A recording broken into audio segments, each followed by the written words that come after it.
Hey guys, so today I'm doing a first impression slash demo and review on the brand new Airbrush Away foundation. It says it's new. There's a blue sticker on there that says new. I got this on Ulta.com in the news section. So it retails on Ulta for $17.99, but it's currently on sale for $15. It comes in 12 shades. And I believe I got the shade Warm Beige. Yes, I got the shade Warm for Beige. This is the packaging with a little dropper at the top. So let's go ahead and read some of the claims. It says, flawless and smooth looking skin in every light. Create your perfect complexion with the incredibly light feeling foundation. Gliding over the skin like liquid silk, it delivers buildable coverage while blurring the appearance of fine lines and pores. Velvety smooth to touch and ultra comfortable to wear. Skin looks ready for its close-up. Clever optical blurring powders give a velvet yet radiant finish. Has been placed into soft focus. Fragrance free with Berry Flux Vita to hydrate and care for your skin. Non-pore blocking. Airbrush your way to perfect skin, no retouching required. Alrighty. It says hypoallergenic. So I did get the shade in Warm Beige. It doesn't look very warm just by looking at it in the bottle. It says, for best results, always shake before use. To draw the foundation up into the dropper, ensure that the cap is fully screwed down. Squeeze the bulb gently to dispense a few drops onto the back of your hand, and then starting from the center of your face, blend outwards using your fingers or brush. Okay, so shake this bad boy. Hopefully this is a good match, but I bought it online, so if it's not, then I will swap it for my match. Okay, so skin. I am combination. I already did my eye makeup and my brows. Okay, so I'm just gonna use a foundation brush. So, yeah, there's your classic dropper. I'm not a fan of droppers. I would prefer a pump, even if it is a more liquidy consistence. But let's put some on the back of my hand. That equals to about 1 pump. I'm just gonna dot this on my face. It looks kind of grayish. I don't know if you're gonna be able to tell on camera.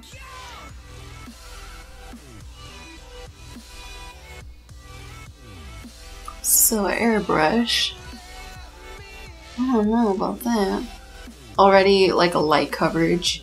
This is claims to be medium. This doesn't look warm at all. It looks very gray. Isn't that weird? I've never seen a foundation that looks kind of gray, but it does. Okay guys, so the coverage is very light. I don't really think I want to go into the Beauty Blender because I feel like it's gonna make the coverage even. Oh, I can't talk today. I don't think I'm going to go in with the Beauty Blender because I think it's going to make the coverage even lighter. And I want at least a medium coverage. Alright guys, so I did the other side of my face. And I would say right now I have light coverage. And I used a foundation brush.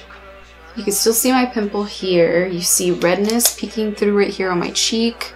My mole you can still see fully. Just redness. I mean, it's definitely not a full coverage, but it's definitely not a medium coverage, but I am going to put a second layer and hope that I can get more coverage in actual medium coverage and see if it's buildable. I'm gonna add a second layer. So far, I'm not too impressed with this, to be honest. It's kind of sitting weird on top of the primer that I used, the Urban Decay Pore Perfecting Complexion Primer Potion. And it's sitting kind of weird on top of that. It's sitting so weird, you guys, on my face. It's like as much as I'm trying to blend it.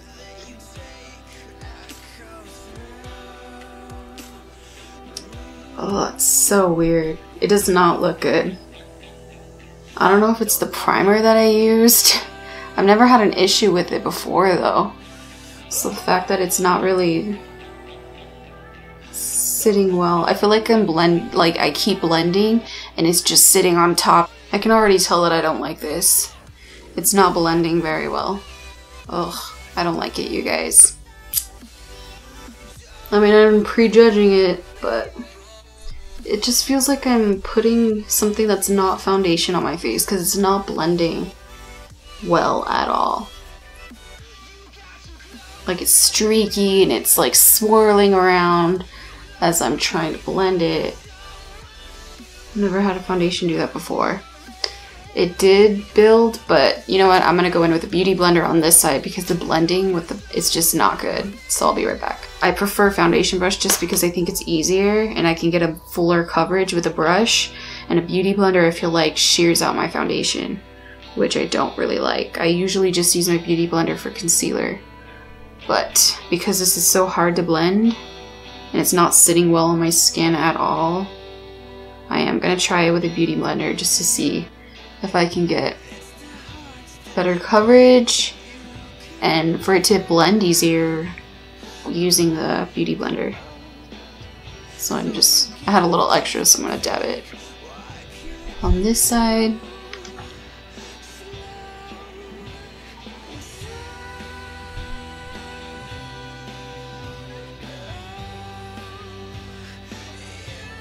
I mean, it blends easier, but like, it kind of just soaks up all the foundation.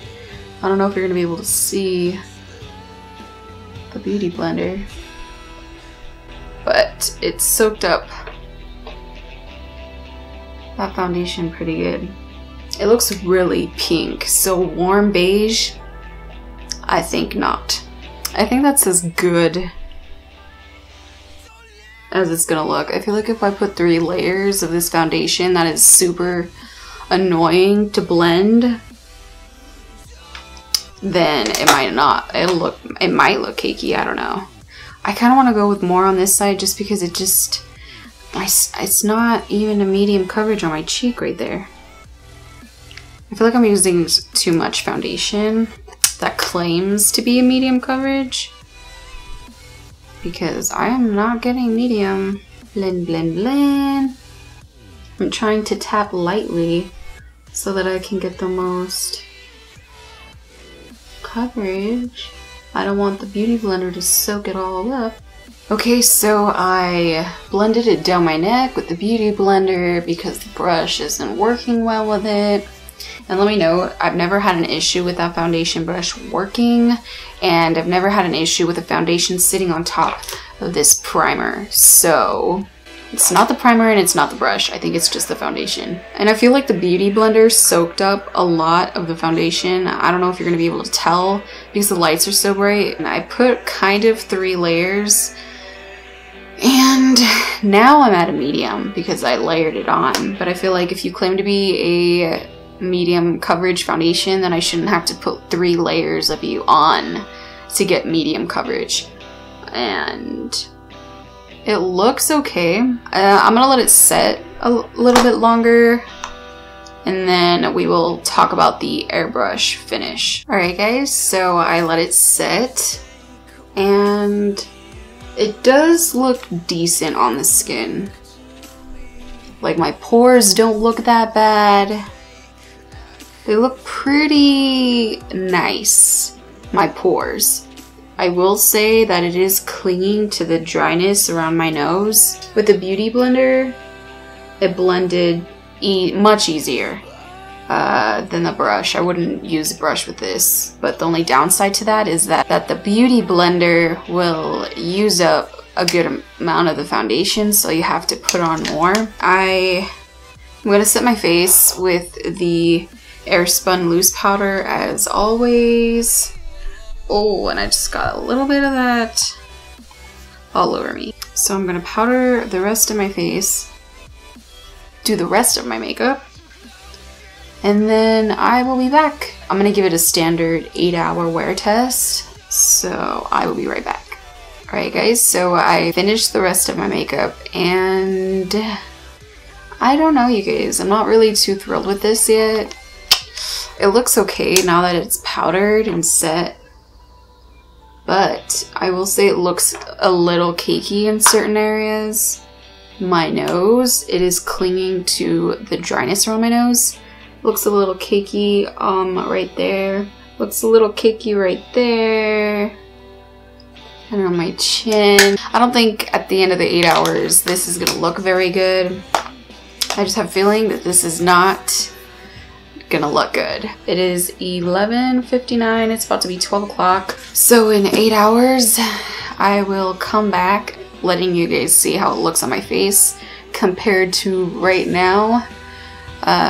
Yeah, let's pray to God that I'm not greasy and that it's not cakey and just falling off of my face and patchy. But so far, I don't have high hopes for this foundation. But I will see you guys in 8 hours. Hey guys, so it is late o'clock over here.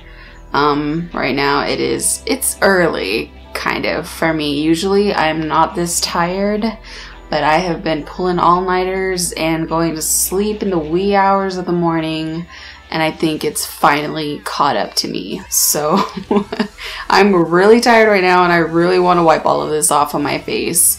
Right now it's 10:12, so it's been longer than 8 hours. I was too tired to film this outro and to give you guys my final thoughts, but I figured I would film it real quick. I'm gonna put my robe on, my PJs, and just film it and get it out of the way. So, final thoughts. Now, oily. The most intense part of the oil's really on my cheeks. So it's oily on my cheeks, which I usually get oily on my T-zone, but it's only super intense on the cheeks. I will say my blush just came out patchy looking. This was even right after I did my makeup. I will also say it looks cakey on my upper lip, my chin, my forehead. It did come off patchy around my nose, and yeah, it doesn't look too great. I'm not impressed with this foundation, you guys. I just don't like it. I think I will be returning this. I don't really know that I recommend this for you guys, to be honest. I have combination skin, so I deal with oily and dryness, and it didn't hold up well with the oils, and it kind of clung to the dry areas on my face. So, what does that tell you? I don't really think it's that good of a foundation for either of us or those of us who deal with both. This is thumbs down for me, which is kind of because I had high hopes for this. Just because Boots, it seems to be a good brand, a lot of people like it. This is my first time trying Boots, except for the blush that I did in my 6 first impressions video, 2 videos before this one. Disappointed is the word I would use. I thought it would be better than what it turned out to be. So, I guess that is it. If you guys enjoyed the video, give it a thumbs up, leave me some comments down below. I'd love to hear from you guys. And to any new subscribers, hello, welcome to my channel. Thank you guys for joining, and I will see you guys next time with another video. Bye guys.